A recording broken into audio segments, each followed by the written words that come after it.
अबू आजमी कह देते हैं औरंगजेब को गलत समझा गया और आप एक चेतावनी दे देते हैं कि यूपी में इलाज हो जाता है ऐसे लोगों का। मैं मानता हूं कि वह एक कोई मानसिक विकृति का शिकार है। कोई सभ्य मुसलमान भी अपने पुत्र का नाम औरंगजेब नहीं रखता और इसलिए इस प्रकार की मानसिक विकृति का उपचार का सबसे अच्छा सेंटर उत्तर प्रदेश है। उत्तर प्रदेश में आइए ना, हम बहुत अच्छे ढंग से उपचार करवाएंगे। पक्ष बहुत नाराज है इस बात से कि वहां पर पुलिस अधिकारियों ने कह दिया कि 52 जुम्मे होते हैं और एक होली का त्योहार है। हमारा वो पुलिस अधिकारी है, वह पहलवान रहा है, अर्जुन अवार्डी रहा है, ओलंपियन है, पूर्व ओलंपियन है। तो अब पहलवान की बात है तो पहलवानी की तरह बोलेगा तो थोड़ा कुछ लोगों को बुरा लगता है, लेकिन सच है, उस सच्चाई को स्वीकार करना चाहिए। चर्चा तो इस बात की भी खूब होती है कि योगी जी को कभी कभी घुटन महसूस होती है कि जितनी फ्रीडम टू ऑपरेट होनी चाहिए उतनी उनको मिलती नहीं। कि मेरी कार्य पद्धति से ऐसे लगता है कि मैं बंद के काम कर रहा हूँ। बड़ी अजीब सी बात आपने प्रश्न कर दिया। नमस्कार, प्रणाम, जय श्री कृष्ण, जय श्री राम। स्वागत आप सभी का एक और रिएक्शन वीडियो में। सबसे पहले तो वीडियो को लाइक कर दीजिए, कमेंट सेक्शन में जय श्री राम और जय श्री कृष्ण जरूर लिख दीजिएगा। चैनल पर नए आए हैं तो चैनल को सब्सक्राइब कर लीजिए। उत्तर प्रदेश के मुख्यमंत्री योगी आदित्यनाथ ने एक बार फिर अपने बयान से सभी को हैरान कर दिया। अब्बू आजमी के औरंगजेब की तारीफ करने से लेकर होली जुम्मा विवाद पर उठे हर एक सवाल का योगी जी ने हर मुद्दे पर सटीक जवाब दिया। तो बिना किसी देरी किए पहले तो हम देखते हैं कि आज योगी जी ने इस इंटरव्यू में किस किस तरह के किस किस लेवल पे जवाब दिए। वीडियो अच्छी लगेगी, वीडियो अंत तक जरूर देखना। अच्छी लगेगी तो वीडियो को लाइक करना मत भूलिएगा। चैनल पर नए आए हैं तो चैनल को सब्सक्राइब तो जरूर करके जाइएगा। चलिए इसी के साथ वीडियो का प्रारंभ करते हैं। जी, आप कहते हैं विरासत और विकास, विपक्ष कहता है कि आप लोग इतना इतिहास में जाएंगे तो विकास कैसे करेंगे। लेकिन यही इतिहास की बातें करते करते अबू आजमी कह देते हैं कि औरंगजेब को गलत समझा गया और आप एक चेतावनी दे देते हैं कि यूपी में इलाज हो जाता है ऐसे लोगों का। देखिए, अगर कोई औरंगजेब को अपना नायक और आदर्श मानता है तो मैं मानता हूं कि वह एक कोई मानसिक विकृति का शिकार है।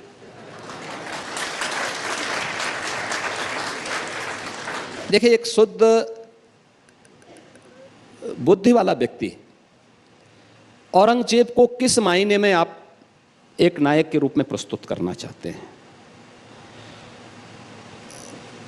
कोई सभ्य मुसलमान भी अपने पुत्र का नाम औरंगजेब नहीं रखता, क्योंकि औरंगजेब ने अपने पिता शाहजहां को ही कैद कर दिया था, एक एक बूंद जल के लिए तरसाया था। शाहजहां ने अपनी जीवनी में लिखी है कि ऐसा कमबख्त पुत्र किसी को पैदा न हो जिसने मुझे जीते जी तो मारा ही, कम से कम तुमसे अच्छा तो वह हिंदू है जो अपने बूढ़े माँ बाप की सेवा तो करता है और मरने के बाद श्राद्ध कर्म के माध्यम से उन्हें जल तर्पण, श्राद्ध आदि के माध्यम से तर्पण भी देता है। यह बात शाहजहां स्वयं लिखता है। तो कोई सभ्य व्यक्ति भी नहीं ये नाम लिखता, ये नाम रखता। और दूसरा, भारत की दृष्टि से, भारत की आस्था की दृष्टि से देखेंगे तो काशी में काशी विश्वनाथ का जो मंदिर ज्ञानवापी के नाम पे था, उस ज्ञानवापी के भगवान विश्वनाथ के धाम को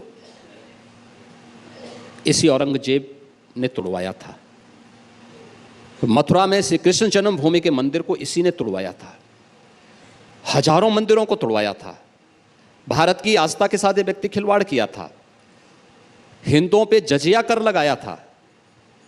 भारत के अंदर लाखों हिंदुओं का कत्लेआम किया था और उसको कोई आदर्श माने तो यह तो, और इसलिए इस प्रकार की मानसिक विकृति का उपचार का सबसे अच्छा सेंटर उत्तर प्रदेश है।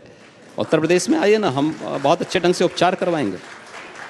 काशी विश्वनाथ में फिर मंदिर बने, मथुरा में फिर मंदिर बने, ये आपकी सरकार की कितनी बड़ी प्राथमिकता है? मैं इसलिए देखिए, मंदिर बनाना सरकार की प्राथमिकता नहीं होती है, लेकिन जनता की आस्था का सम्मान करना और समय के अनुरूप उसके लिए उचित माहौल बनाने के लिए अपनी तैयारी रखना।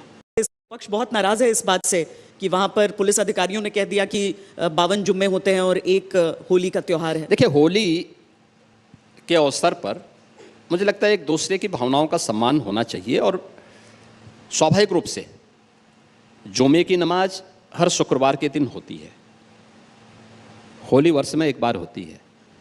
तो यही कहा गया कि भाई देखो, प्यार से समझाया गया। और मैं धन्यवाद दूंगा सभी उन लोगों को जिन लोगों ने बयान जारी कर दिया कि भाई देखो पहले होली का आयोजन होने दो, 14 मार्च को होली है, 2 बजे तक होली खेलने दो, 2 बजे के बाद आप जुमे की नमाज पढ़ना।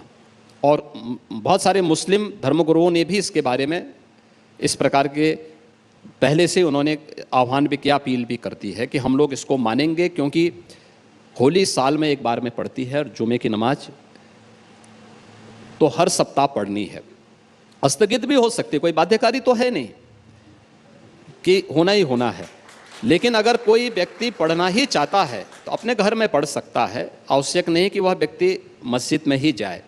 भाई या तो जाना है तो फिर रंग से परहेज न करें, अगर रंग से किसी को परहेज है तो अच्छा होगा। और पुलिस अधिकारी ने यही बात समझाई। और ठीक है, जो हमारा वो पुलिस अधिकारी है वह पहलवान रहा है, अर्जुन अवार्डी रहा है, ओलंपियन है, पूर्व ओलंपियन है, तो अब पहलवान की बात है तो पहलवानी की तरह बोलेगा तो थोड़ा कुछ लोगों को बुरा लगता है, लेकिन सच है, उस सच्चाई को स्वीकार करना चाहिए। अच्छा, हिंदू जो विस्थापित हुए कश्मीर से, उनको वापस भेजना अभी भी चुनौती है, लेकिन जो संभल से आप कह रहे हैं लोग विस्थापित हुए या हिंदू विहीन हो गया वो इलाका, क्या उन्हें फिर लाने का प्रयास होगा? वापस आ चुके हैं, आ रहे हैं, बहुत सारे आ चुके हैं। बाकी जो कुछ बचेगा तो अभी जब भगवान कल्कि का अवतार होगा सब वहाँ हो चुका होगा, तब तक तो सब कुछ आ चुके होंगे।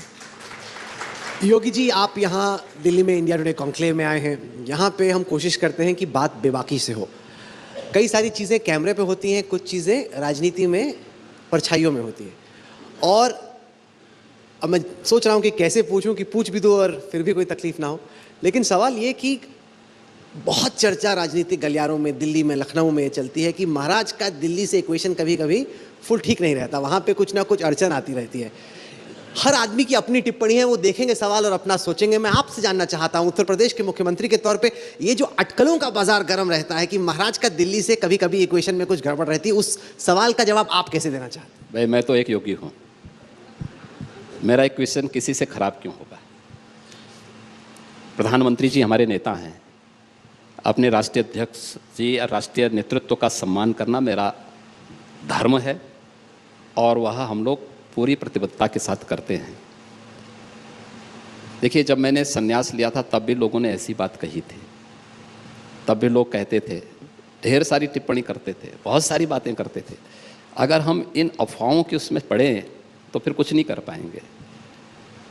महाकुंभ को लेकर के भी ऐसी अफवाह चलती थी, लोग अलग अलग प्रकार की बातें करते थे, लेकिन इन सब की परवाह के बगैर हम लोग अपनी राह चलते हैं और हमें जो जिम्मेदारी दी गई है उस जिम्मेदारी का ईमानदारी पूर्वक निर्वहन करते हैं। चर्चा तो इस बात की भी खूब होती है कि योगी जी को कभी कभी घुटन महसूस होती है कि जितनी फ्रीडम टू ऑपरेट होनी चाहिए उतनी उनको मिलती नहीं, कि कौन क्या बनेगा कैसे, इस पे नज़र रहती है। आप उत्तर प्रदेश के चीफ एग्जीक्यूटिव हैं, अगर ये सवाल पूछा जाए कि आपको आपकी मैनेजमेंट बोर्ड से एक सीईओ के तौर पे जितनी फ्रीडम मिलनी चाहिए अपने हिसाब से चलाने की, क्या आपको मिलती है? कभी कभी लगता है कि थोड़ा सा मुझे। आपको क्या लगता है? मेरी कार्य पद्धति से ऐसे लगता है कि मैं बंद के काम कर रहा हूँ। बड़ी अजीब सी बात आपने प्रश्न कर दिया। देखिए, आप मुझे बताइए कि पूरा मंत्री परिषद महाकुंभ में था, पूरा जो हमारा मंत्री परिषद अयोध्या जाता है, काशी जाता है, बरसाना नहीं लेके गया था क्योंकि अभी हमारा विधानसभा का सत्र संपन्न हुआ है। देखिए, जिनके पास, मैंने कहा ना, बोलने के लिए कोई कुछ भी नहीं होता है तो उनको कुछ तो बोलना है और उनको भी तो कुछ बोलने के लिए मिलना चाहिए ना, क्योंकि प्रश्न आजीविका का है, तो उनकी आजीविका चलती रहे, उनका कारोबार भी चलता रहे। तो योगी जी का ये वीडियो, ये इंटरव्यू एकदम चीर फाड़ता। योगी आदित्यनाथ जी ने अपने सिग्नेचर स्टाइल में सबको जवाब दिया। अब्बू आजमी से लेकर होली जुम्मा कंट्रोवर्सी तक हर एक पॉइंट पे उनका क्लियर स्टांस था, चाहे दिल्ली और यूपी की राजनीति हो, चाहे यूपी में उनके डिसीजंस के ऊपर शंका या डंका हो। उन्होंने सिंपली ये कहा कि डंके की चोट के ऊपर यूपी की सरकार चलाते हैं, अपनी शक्ति का संपूर्ण इस्तेमाल करते हैं। और हाँ, जो लोग औरंगजेब को अपना हीरो समझते हैं उन्हें में योगी जी ने सीधा मेंटल हॉस्पिटल भेजने की तैयारी कर ली है। तो आपको ये वीडियो कैसा लगा कमेंट सेक्शन में अपनी राय जरूर बताएं, और अगर आपको ये वीडियो पसंद आया तो डेफिनेटली लाइक करना तो बिल्कुल भी मत भूलिए, शेयर कीजिए और हमारे चैनल को सब्सक्राइब करके हमारा साथ दीजिए। मिलते हैं अगले वीडियो में, तब तक के लिए जय हिंद, भारत माता की जय, जय श्री राम, जय श्री कृष्ण, जय श्री हरि।